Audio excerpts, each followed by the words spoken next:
Hi, everyone. This is Peyton with Gathering Hope, and I am here with Dr. Quantrilla Ard. And I'm so excited to have her with us today. She is just a wealth of knowledge, and I'm really excited to dive into her story. So, Dr. Ard, would you please introduce yourself, tell us a little bit about you, and then after that, if you would dive right into sharing your story with us. Sure. I'm so glad to be here. Thank you so much for asking me to join. So, like Peyton said, my name is Quantrilla Ard, and I recently received my PhD in health psychology. So, I love the fact that I can blend both a healthcare background with a psychological background. It really helps me not just understand the world, but understand myself a little better too. So that's a little bit of, I love it. It's the best of both worlds. And let's see, I am a recent transplant to the Atlanta area. I used to live in Maryland with my husband and my 3 children I think we were there for 12 years.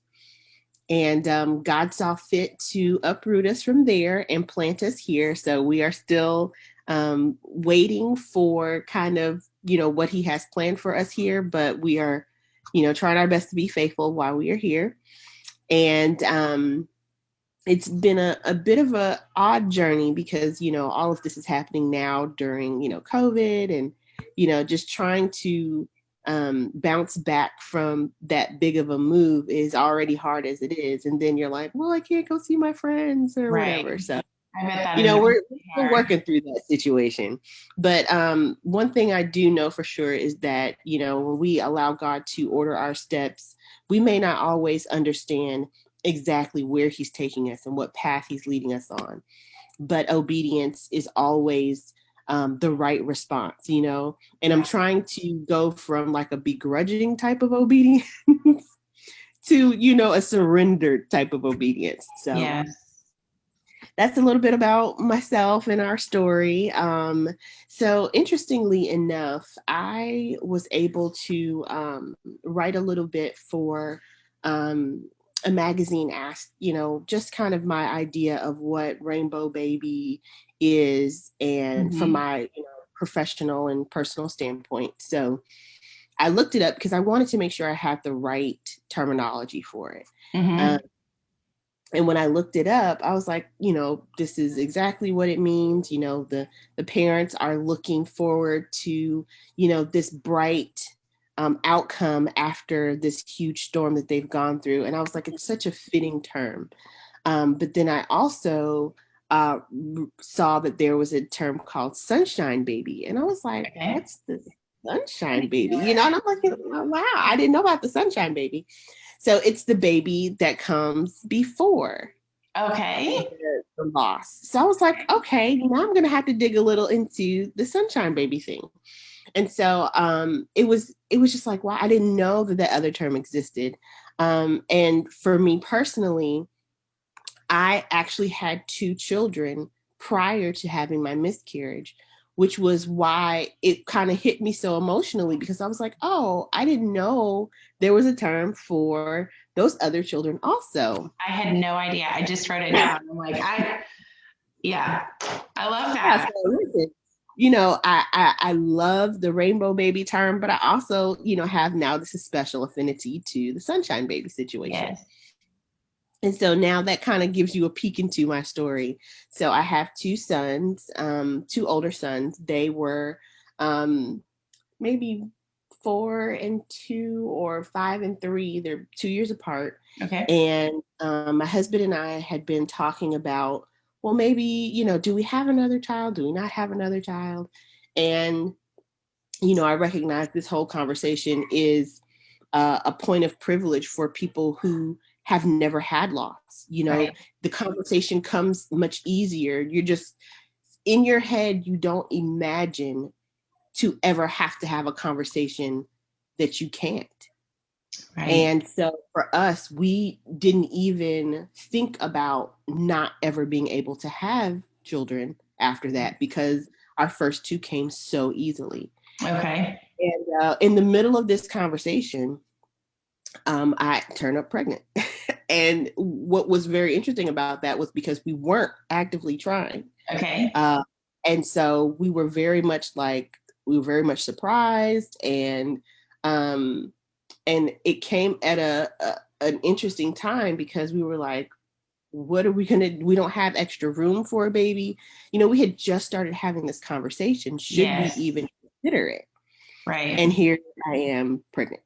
So we go out to dinner maybe a week or so after I find out. Okay. And we're talking, we're like, okay, Lord, what are we gonna do? All right, should we start looking for a new home? All of these conversations were just like, all right, well, let's get to planning because here now we have to buy a minivan. We're gonna have 3 kids. Right. Right. And now my husband is anti minivan. Okay, let's just put it out there. He's anti minivan. That So was he's me. like, well, I had a little Fit car dealership, so I'm just gonna tell you now. Yeah. He's like, whatever we do, we're not getting a minivan. I was like, okay, whatever. And we're shocked, we're surprised, but we're strangely excited because it's like, okay, well, here we go.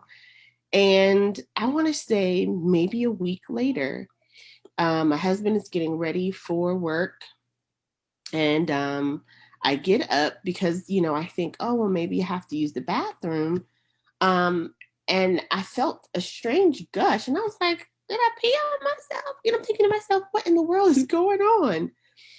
And I run to the bathroom while he's in there getting ready, and I sit down to use the bathroom, and there's blood everywhere. And I just start screaming. I say one more time. Were you you said you were in a restaurant? No, I was back at home. We were ready. Yep, he was getting ready for work one morning after we had gone out for our little celebration date. And I go in to use the bathroom, and there's blood everywhere. And I just start screaming and crying. And so my husband, he runs over and he looks at me and he sees what's happening. And he just says, oh my God, he's like, it's okay, it's okay. And I can't stop screaming. I can't stop crying. And, he's just like, you can see the terror in his face. Right. And it was just such a out of body experience. I mean, I think the only other time I had an experience like that was when I realized that my mother was about to pass away. Wow. And it was just a gut wrenching, because I just could not, in my head, I was like, girl, get it together. It's going to be okay. But my body just could not stop weeping and screaming. Wow. And so my husband, he's touching my face. He's like, it's going to be okay. It's going to be okay. Look at me. Look at me. But I couldn't stop. Something broke inside of me when I saw the blood. And it was so much. And he's like, come on, just get in the shower. And I was just, I really became like a limp noodle. I couldn't move my body. I couldn't do anything. Hey, Mama's almost done. Go ahead. Okay, thank you so much. You got to do something else now. I got a dog back here. Go help brothers with their coding, okay? All right, thank you. You're a homeschooling mama too, right? You forgot to add that part. Don't interrupt me. I said, I will let you know when I'm done. So, he tries to get me in the shower, trying to, wash me off. And he's just like, okay, where's your information? I need to call the doctor. Right. And mind you, we had not even, I want to say I did call to make the appointment to confirm the pregnancy. So, that was, I think I called probably a couple of days after we had the positive pregnancy test. Okay. So I already had a date on the calendar. Right. But now here we were going through this process to have to call back and, get an appointment to be seen because, I was losing the pregnancy. And it was devastating. But even more so devastating was the fact that my husband's like, he's like, okay, look, I have to go in to do X, Y, and Z, and I'll be back. And I'm Oh, thinking to myself, don't leave me alone. But all I could say was, okay. yeah. In my head, I'm Wow. screaming, no, no, no. But all I could say was, okay.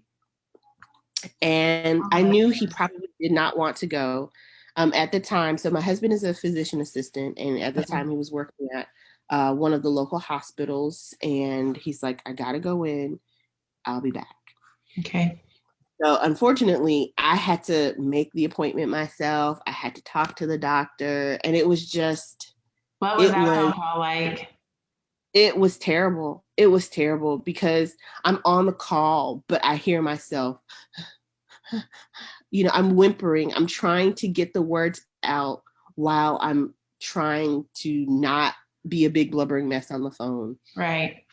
But I'm crying still and I'm a hot mess. And so, I managed to make the appointment. My husband comes home. I just fix everything up. So I, try to contain the bleeding. Right. And we head to the office and they're just silent. He's holding my hand and the little tears are just, Mm. streaming down my face. Because at this point, I knew that amount of blood, that there was no way to salvage the pregnancy. Okay. Um, I didn't expect there to be, I really didn't expect a miracle because there was just so much blood. So I Yeah. get there and, what I hope for women who are in situations similar to the one I went through is that they will find a caring and compassionate um, healthcare professional when they Yeah. get there. And mine actually was not, I don't want to say she wasn't caring, but she must have been busy that day, Oh my or, you goodness. know, she just was like, all right, come on in, sit here, do this, blah, blah, blah. And just there was a lack of connection. Right. And, the woman, and I'm thinking, okay, well, honey, I Has she am been your doctor really, before? no, she was not my regular doctor. Okay. I just Okay. kind of went in to whoever was there. Available. Yeah. They were just like, well, come on in, we'll see you. And it was a coldness, and she was like, well, are you sure you were pregnant? Yeah, it was the most unorthodox exam. I mean, and she was like, well, I got to use this. She did the intravaginal or transvaginal Yes. sonogram. So the Yeah. wand, they have to insert the wand. And she was kind of rough. I mean, it was on top of an already unbearable situation. She was just rough. And I'm like, well, I could have done this myself, you know? Right. Um, and so my husband noticed it too. He was just like, you need to report her. And I did. At the time, our insurance was with a managed care type company, and Okay. they're very patient oriented. So even if you go in for a paper cut, they send you, a survey. How did we do? Okay. And I lit that woman up because I was like, Good for you. she either find a different place to work, or she was just an insensitive um healthcare provider at that point. I And wish I could again, say that was the first time I had heard about a healthcare provider being insensitive or rude or uncaring, but it's unfortunately it is not. Um, it's a it's a common theme amongst this community, I believe. yeah, and it's sad because she kept asking me, well, are you sure you were pregnant? Well, yeah, I mean, at this point, my period has been missing for almost a month now, so I'm Right. pretty sure, you know Right. and yeah, and and I'm like, I had two previous children, I'm pretty sure I know what it feels like to be pregnant. Right. So she's like, well, maybe it's a late period by a month. Like, I'm I mean, yeah, I guess it could have been, but not by a whole I wonder month. why she was trying to convince you otherwise. Like, what does that serve either one of you by doing that? I don't know. And another part of that for me is, thinking about how and you've seen a lot of the advocacy that I do around Yes. Black moms and babies, and how a lot of times Black moms are just not treated well when they go in for obstetric and gynecologic services. They are treated differently. They are treated as if they don't understand their bodies, or or maybe some type of drug seeking behavior. And when I look back, I'm like, well, maybe she thought I was just some random lady who didn't know anything about being pregnant, because she didn't even ask me, had I had children before? Was this my first pregnancy? I wish my face would stop doing this. But and then so that adds another layer of grief on top of what I was already experiencing. Right. So she's like, well, there's nothing really we can do. She's like, I don't even see like a pregnancy, like a sac or anything. And I'm just like, I know that I was pregnant, even if there's no evidence at this point. So she's like, well, just go home. And, if you start bleeding more than this amount, then come back, go to the emergency room and, whatever. So I go home and I waited out. I took some pain medicine, and that was it. That was it.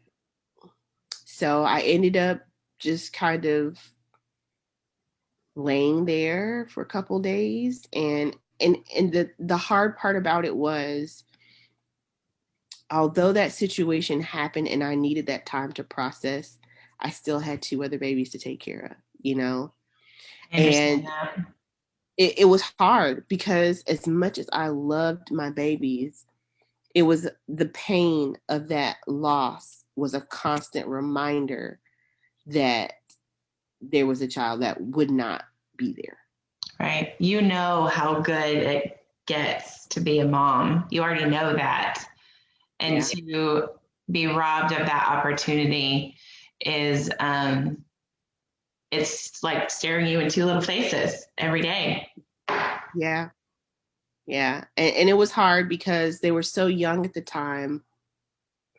I'm so glad we didn't tell them, because I don't know how they would have taken it. Right.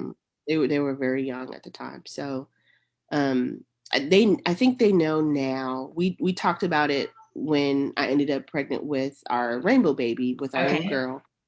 We talked a little bit about it then, and they were kind of sad, but I think they weren't really able to process at the time what was going on. So, now all they know is, oh, we're get to have a baby brother or sister. So that's kind of where their focus was. Okay. How old are they? Now they are 10, 8, and the little one just turned 5. Okay. I'm just curious. I didn't ask this in the questions I sent you, but we have a lot of moms who ask, like, when is a good time to talk to my children about it? Or do I even bring it up with them? So do your older kids, do they understand now, or have you guys ever talked about it further? We have not talked about it further.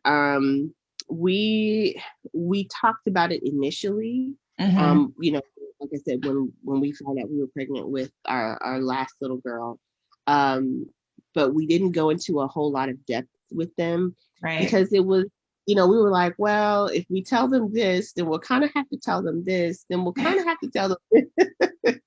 So we were like, well, we're not sure if we're ready to have the entire conversation. Yeah. So we just kind of looked at, well, at one point, mommy did have a baby coming, but unfortunately, that baby didn't survive. Yeah. But now, here we are, and, God blessed us, and we're going to have a new baby sister or brother. So they were like, huh, okay. But again, they were so young, they just didn't really understand it.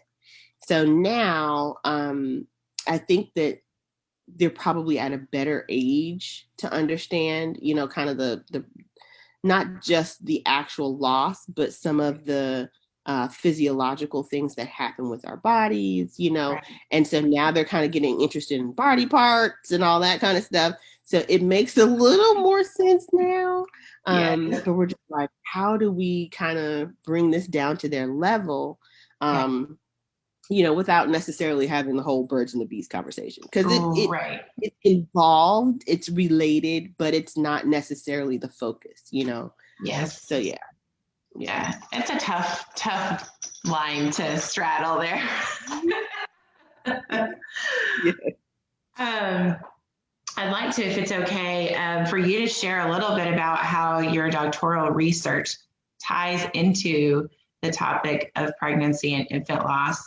I think it really has, like I was saying before we started recording, I've been following you. The Facebook algorithm, you press like, and then they keep showing you. And like the more things you kept showing, I didn't want to press like because that's not what I felt about what you're posting, but just I wanted to keep seeing the things that you were sharing, your research, your findings, that kind of thing. And so if you would just kind of share a little bit about like what your research was, and then kind of how it plays into the topic of miscarriage and infant. Sure. So what started me on my research journey, I've always been very interested in maternal health. And I guess just, from a love of seeing pregnant mamas and, seeing those beautiful, sweet babies.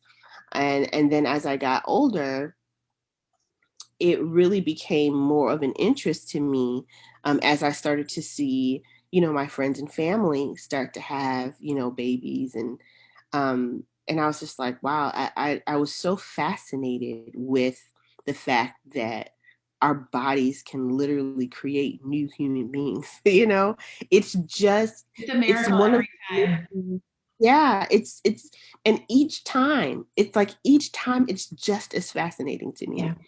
And so when I ended up getting my master's in public health, I knew I wanted to do something along the lines of maternal health, just didn't quite know what it was. And so I started with breastfeeding. So I said, okay, well, what about breastfeeding, can I, research and kind of understand and help bring awareness to this issue.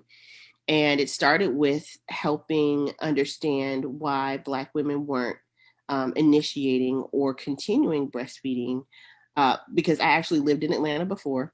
Okay. So I did the research on a WIC area in Fulton County in Atlanta. Okay. And so, that kind of started it. And I was like, ooh, this is really good. And then, of course, I'm like, these women look like me. So for me, breastfeeding was never taboo. It was something that all of the women in our family did. So it was not strange or foreign to me. But then as I was doing my research, I realized, oh, this is not really the case for all Black women. Okay. So that really got me kind of on the path. And then as I began my doctoral studies, I ended up finding out I was pregnant with my first son, maybe 2 months after I started my doctoral program. So I was like, okay, we're going to do this. And that pregnancy I ended up having my son a month and 5 days earlier than his due date because I had developed preeclampsia. Okay. So I'm thinking, okay, well, what is preeclampsia and what? Right. And then as we started to have this conversation on my way to deliver him, I realized that this is a very common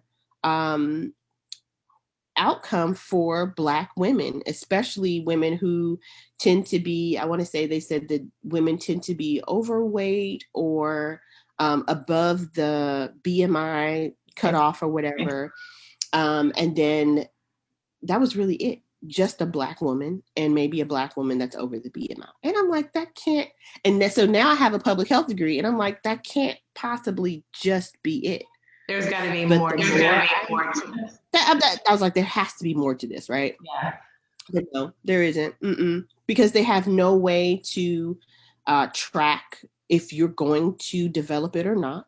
Right. There's no way for them to know. One of the reasons and the rationales behind, getting your weight, your blood pressure, taking all of your vitals, these are ways for them to try to catch it. But a lot of the times it's sudden onset and you can't really catch it. You usually find out about it after your blood pressure is sky high. So I'm thinking to myself, what is going on? I end up having this little tiny 4-pound, 8-ounce baby a whole month and a half early. Wow. I ended up having an emergency C-section. It was just a tragic delivery for my first time. Okay. Yeah. And I said, okay, this is not normal. I had a completely normal pregnancy until I didn't. Okay. Yeah. And so, again, I'm still involved in doing my doctoral research. And I knew I had to come up with something to do my dissertation on. And so at the same time, our friends, they're starting to have babies. We're all kind of starting to start our families around the same time. Mm-hmm. And I realized that they too were having other negative birth outcomes. So another girlfriend had preeclampsia. Okay. One of my friends had something that happened with her placenta. Okay. And then another friend had gestational diabetes. And I'm like, what is going on? And so as I started to dig into some research, I realized that the research would say, a Black baby is 2.5 times more likely to die in their first year of life than a white baby. And I'm thinking, well, why is that? So I'm digging a little more, and it's saying, well, Black mamas are 3 times more likely to die from pregnancy-related death than white mamas. And I'm like, well, what's that? And so I'm looking around, I'm looking at this research, and I'm looking at real life, and I'm seeing it played out in real life. So I said, okay, well, there's something here. And so that's how I kind of started to formulate my research questions. And I end up with this, dissertation that is a very personal thing for me. And throughout my whole program, I end up becoming my own object or subject to research. Wow. Because I have this preeclampsia situation. I end up experiencing medical racism with my second son. Then I now have this miscarriage. And, it's just like, wow, the things that I was researching, I actually am seeing myself in the research. How was that for you, just as a human being, as a woman?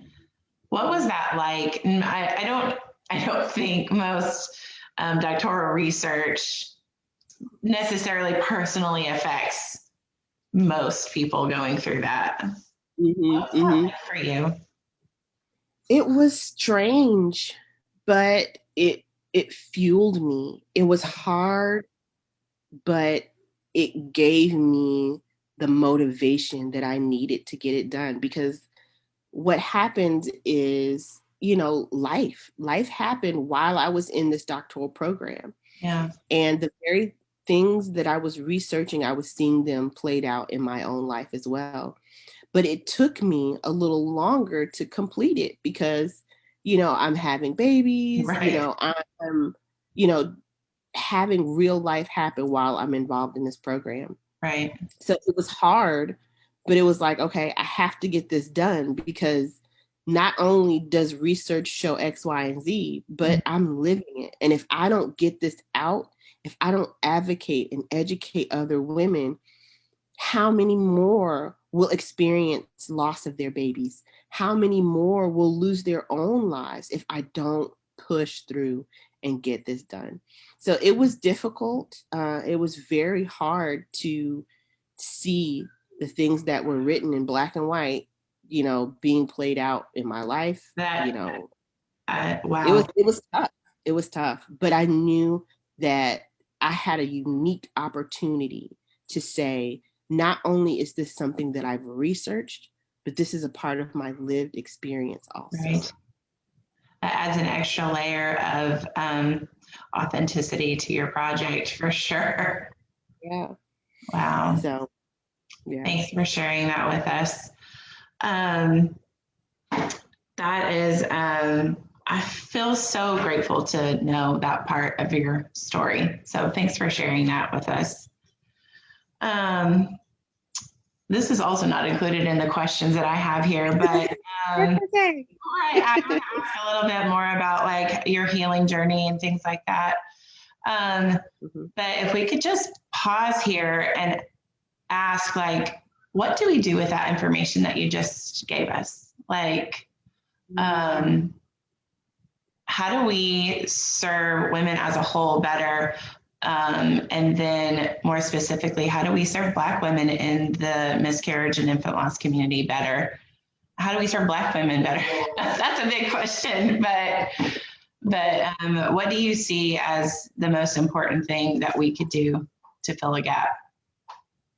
The most important thing would probably be education. I can't tell you how many messages I get from my white sisters that are like, we had no idea. I'm sure you can see my face through this whole interview. Like, yeah.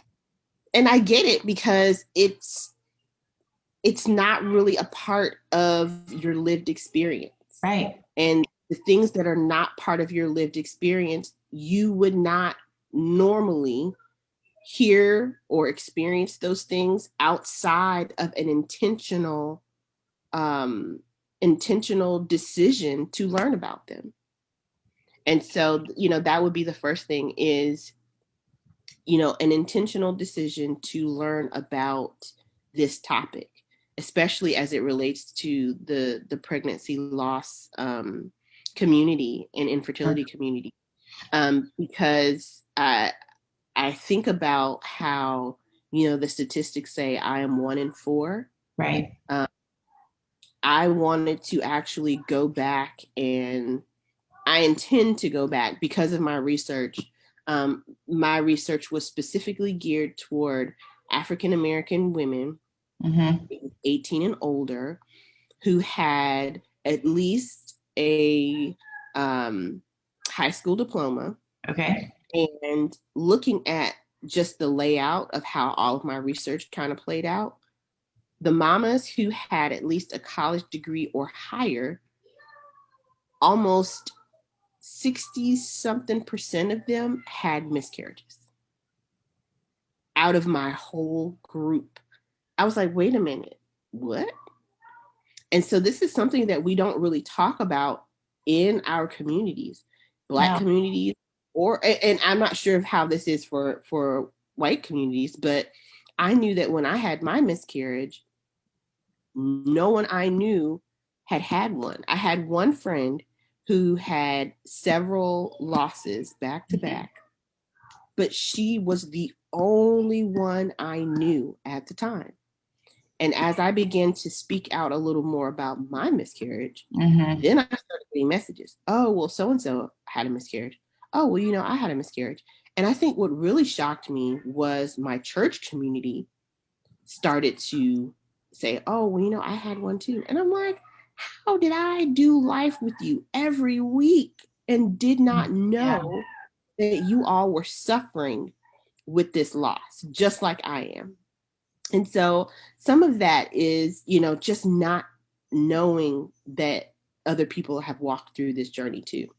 Yeah. So, obviously the first thing would definitely be an intentional education, looking outside of your specific peer group, looking outside of maybe your neighborhood group, looking outside of your mommy group, if you're a part of a mommy group, or even if you're not a part of a mommy group and you may be a part of an infertility support group, who are the women that are missing from that group? Specifically. As I was just simply trying to find a book written by someone other than a white woman about this topic. Like I want, some of my goals for 2021 are to we started a book club during COVID stuff just because we couldn't do in-person meetings. And it has been, it's taken a lot more effort to dig through and find. I found a few on Instagram, but like if you're going to Amazon.com, like you're not finding it. And so I think your comment about being intentional, even being intentional is still hard to find the content. Yeah. And you know, that is probably the answer to that question is probably another conversation completely. Right. But, you know, looking at not just the fact that Black women are dealing with discriminatory experiences with their reproductive health, they're also dealing with discriminatory experiences when it comes to writing about or publishing their stories. So, you know, the reason you can't find them is because they're probably dealing with, you know, this huge glass ceiling that they can't get to because of who they are. And it's devastating because, you know, Black women need resources by other Black women as well. But, and, you know, that lived experience of being a Black woman, period, then again, laying on the extra layer of now I have this specific loss. And where can I go to find support for this specific loss? And then you're like, okay, there are support groups, but then do these women look like me? Do these women understand my experience? And so now you're like, well, where can I go to find resources and support for women who understand my unique experience? Right.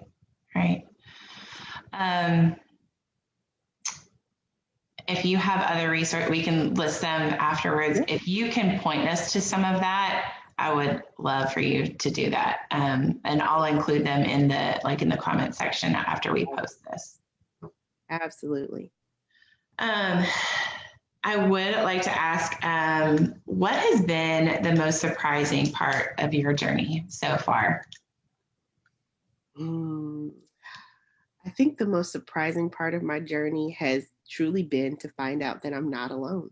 You know, when I think about my healing process, there were so many layers of guilt and sorrow that I felt. And the more I isolated myself, the heavier those feelings were, the more intense those feelings were. And so it wasn't until I started talking about it, like I said before, that I actually realized, oh my goodness, these are women literally in my direct sphere of influence, in my circle, who know, who understand. And as I started to let them help me, then it was like, oh, okay, this is what it's like to heal in community. This is like to have someone hold you up and support you. And so you know that you're normal, that the feelings you're feeling are normal, that you're not going crazy. Like, it is normal to almost hate your body for not being able to carry this life. That you know, you like, God created my body to do this. And you kind of feel like your body betrayed you. You know what I mean? I was about to say that same word. Yes. So it's like to know that these are normal feelings and to know that you can process them with others who understand. It just, that really does help that healing process go on. Ask your brothers, please. Ask your brothers. They can help you. So yeah, that was probably the most surprising thing, was to know that I wasn't alone, that I didn't have to suffer in isolation, and that literally allowing myself to be vulnerable with other people would be a lifeline for me. It really that's good. Because we want, you know, it's a very intimate loss. It's a very private loss. But allowing others to support us in that loss really helps draw us out of ourselves. Right. So that we can start that process of healing. Yeah, that comment about being vulnerable as a lifeline, that is definitely speaking my love language. um, it's so it's so difficult to know. Like a similar situation happened when I lost my son. I was very transparent about it, and I had people come to me and or send me letters, and I'm like, I literally never knew this about you. Why? Yeah. And like, why do we have to have like start a whole organization to show women like, hey, we need to talk about this, because people are feeling like it seems no matter what the issue, it feels like the worst feeling in the world is alone, is feeling alone. And I mean, we can still say that till we're blue in the face, but then we have to say it one more time. You're not alone. You're not alone. You're not alone. Because you're right, this is a very private and intimate loss. And we somehow convince ourselves in our isolation that I must be the only one thinking this or feeling this. So I'm so glad you said that. Yeah. I mean, and then, I think about a lot of times how, we forget we're not even the only one in the house who's feeling the loss, More about my poor husband, I can't, like, the image of his face when he saw what happened is literally burned into my memory. Yeah. And even in the house with him, I felt alone. Even though he was walking through that loss with me, I felt like it was just me. And so, to help women know that they're not alone, to help them know that it's okay to lean on their spouse, to lean on another friend who may understand and who may have gone through that journey, to lean on a health, like a counselor. Yes. To lean on someone who's professionally trained to walk through that.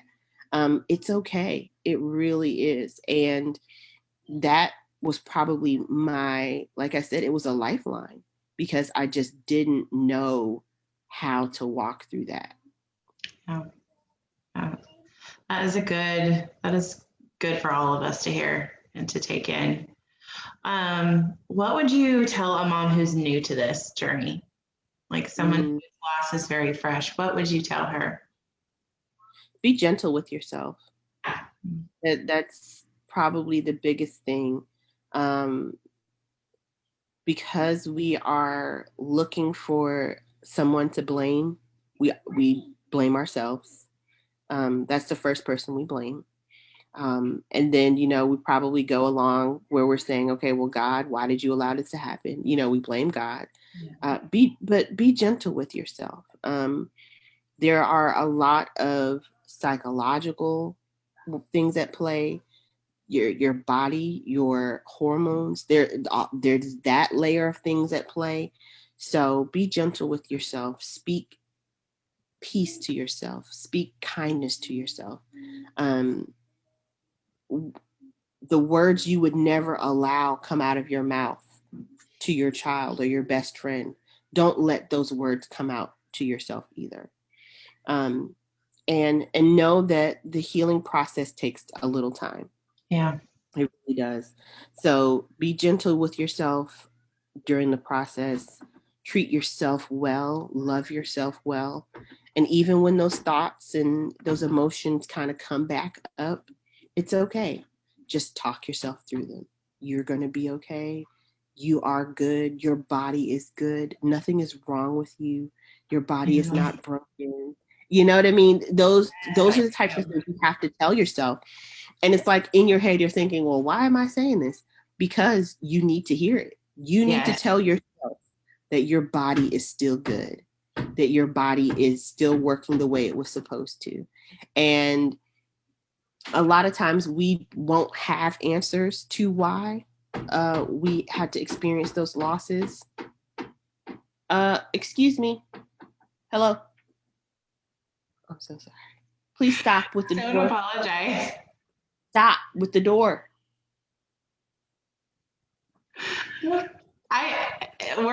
Everyone's doing this. Like, I've had a dog walking through here, and if my children were home, I would have been like giving that like.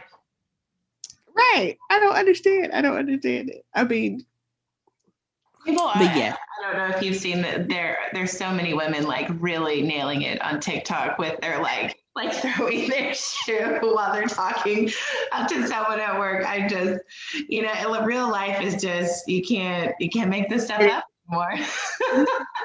Not make it up. You cannot make it up. No. But yes, for the mamas who are just experiencing it, for the mamas who are still in the throes of grief and who are feeling the fresh sting of loss, please be gentle with yourself. Take all the time you need.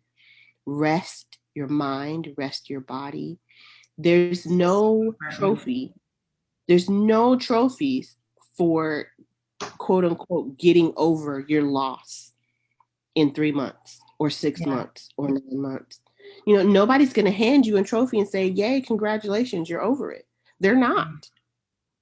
So allow yourself to grieve. Allow yourself to feel all the feelings. Allow yourself to sit with your pain, because if you short circuit your process, you really short circuit your healing. You really do. That's so true. Take your time, and whatever that looks like for you. It doesn't have to be any specific type of thing. Whatever it looks like for you, that will help your mind and your body to rest as you grieve. That's what you do. It kind of leads into my next question is what has helped you to heal? Where have you seen hope, and what has helped you specifically to heal? A lot of my healing journey was writing. Okay. I had to write, and some of that is because I'm a writer. I love to write. Mm-hmm. But I didn't know I loved writing until this. I had to get it out. I had to, and some things I really couldn't tell people, but writing it out helped. Mm-hmm. It was a lot of tears. It looked like a lot of tears. And because I was constantly home with 2 other little children, I had to really give myself space. So I would be like, okay, can someone come watch the kids? I just need space. And I'm really generally more of an extroverted person. Mm-hmm. So I knew that if I was craving space, if I was asking for space, that was really something I needed. So writing was very helpful. I did read the Bible, but I didn't so much read the Bible for comfort per se. I think what was more helpful and beneficial for me in a spiritual way was praying.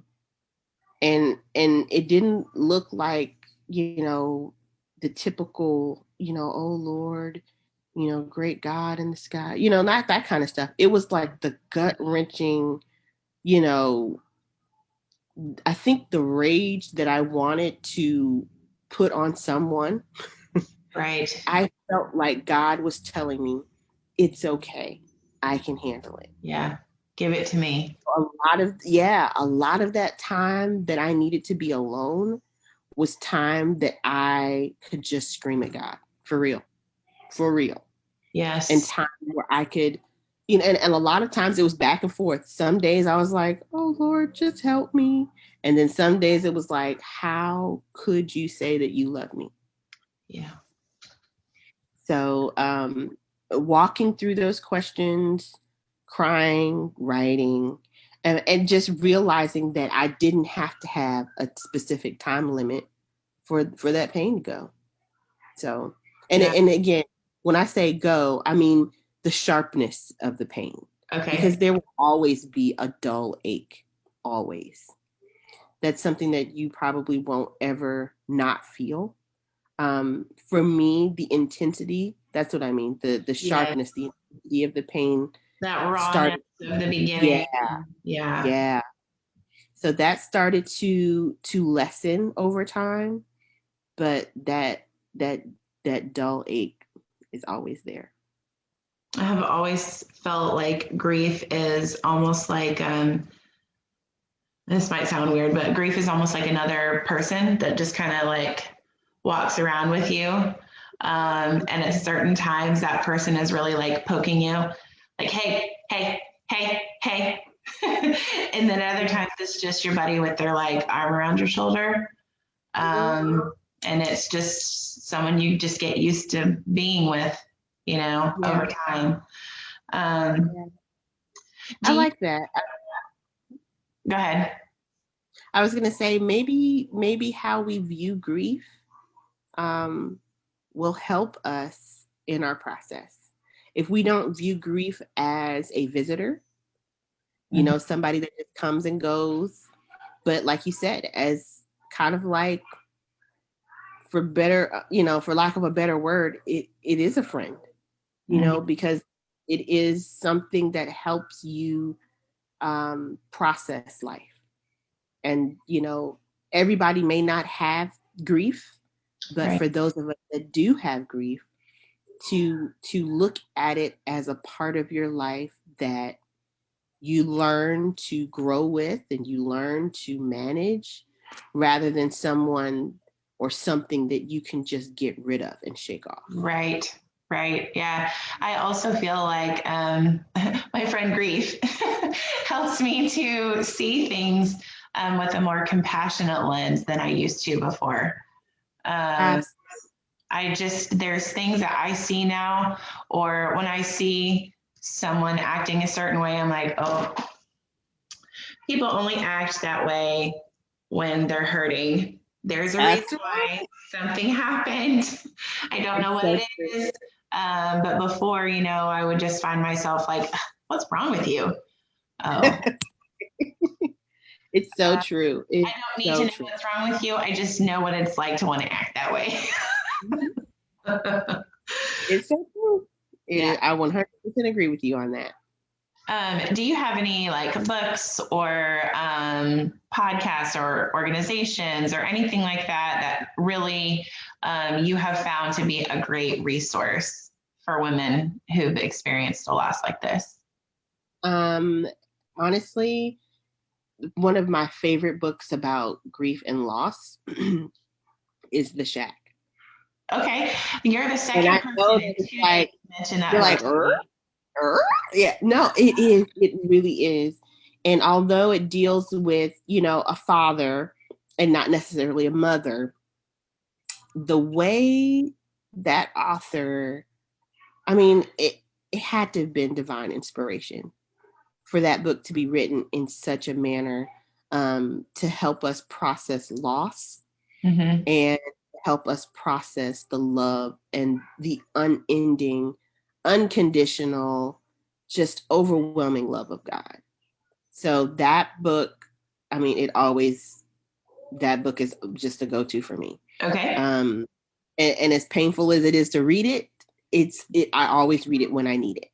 Okay. I'm going to get it. I'm just going to break down and read it, because I've had a couple of people from different people who don't know each other. Like, it's one of those things like, hey, you should probably listen. Yeah. And it is like the raw, unfiltered, that pain. And you understand what it is. You understand what it is. And it kind of helps you understand also what it means to live in a world where hard things happen, but still believe that God is good. Because I think that's one of the central issues that comes up for us when we have these type of losses. Right. So that's always going to be my go-to. Grace Like Scarlet, the community where we met, that's always a good resource. I try to give to women who have gone through this experience. And to communities of color, for Okay. women who are dealing with infertility and pregnancy loss. One of them, I'm not sure, remember when I said I knew one friend that had a loss? Well, Yes. she actually had multiple losses. She had four, I believe, Okay. four losses. And they ranged from early losses to late losses. Okay. She has a community and it's called Psalm 113:9 Ministries. And 113:9. that is, it's unique because it's actually a group me kind of Oh, community. So cool. it's Okay. real time. We're all in there together and women are just like, this is how I'm feeling today. I need prayer. And you I get love real that time idea. response. And real time support. And so I love that community. There is another community on Instagram. It's called Sisters in Loss, and Follow it is them. another. I Mhm. love following them. It's another support group, primarily by women of color, but obviously all women are welcome.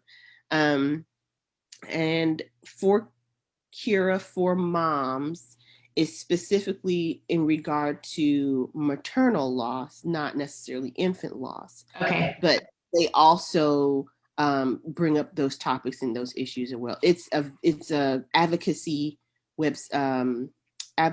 group. Okay. And the husband for I believe the wife's name was Kira, and her husband has actually gone to Capitol Hill and has I think I've advocated. seen videos of him on Facebook. Yep, so Yes. good. I mean, to the point where I think they've made what was that show? Was it The Resident? There was a TV show that actually used their story as an episode on their show. I'll check that out. So, trying to get the awareness, the education out for moms, especially moms of color. Those are some of my favorite resources. I'm constantly looking for more resources.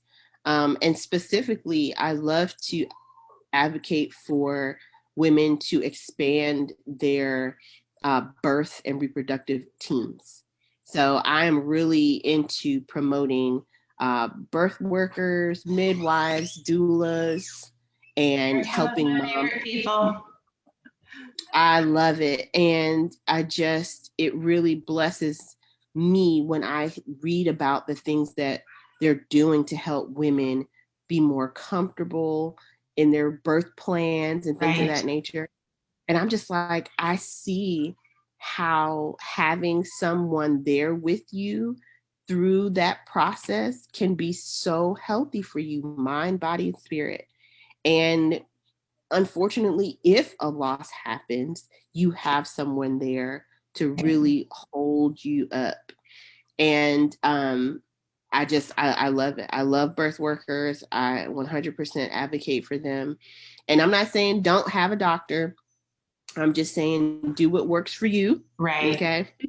Do what works for you. Yes. And I'm really digging into the research also that talks about having midwives and doulas, and how that actually reduces infant mortality and pregnancy loss. Better birth outcomes for everybody. That's correct. Yeah. Yeah. That's encouraging. That's encouraging to know that there is something happening that's good to produce, not just for baby, but for mom too. I think a lot of people forget about mom in this situation. So, yeah. Thank you again for talking with me today.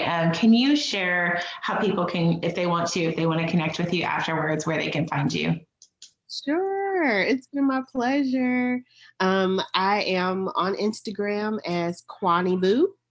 And I am on Facebook as the PhD Mama with two M's.